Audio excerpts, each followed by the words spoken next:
Benvenuti a Non sono solo strade, il podcast che racconta la storia delle persone i cui nomi sono incisi sulle targhe agli incroci delle strade.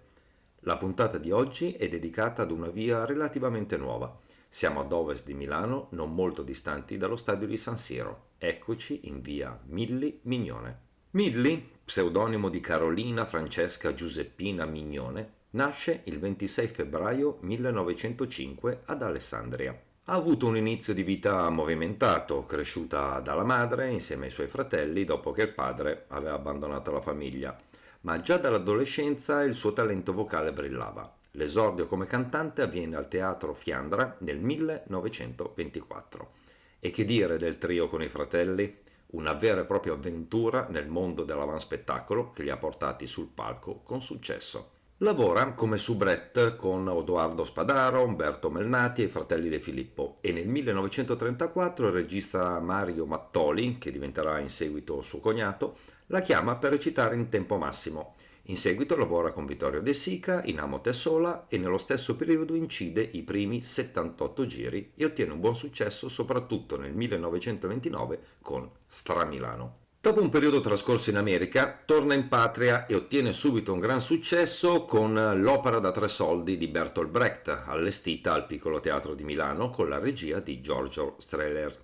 Nel 1957 e nel 1958 è alla radio, dove affianca Corrado nel programma Il caffè dei vecchi amici.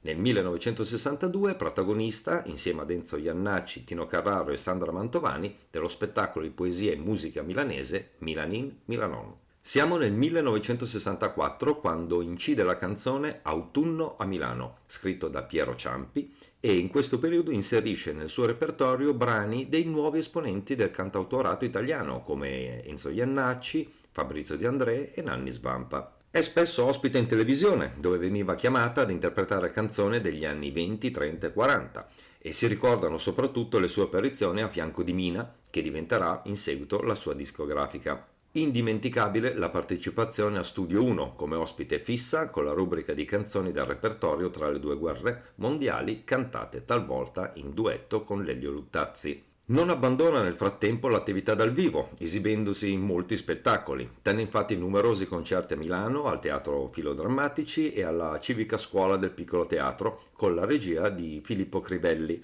che curò anche il trionfale recital alla Piccola Scala, dove Milli interpretava 50 brani. L'ultimo recital è a Palermo, il 3 agosto del 1980. Morirà il mese successivo.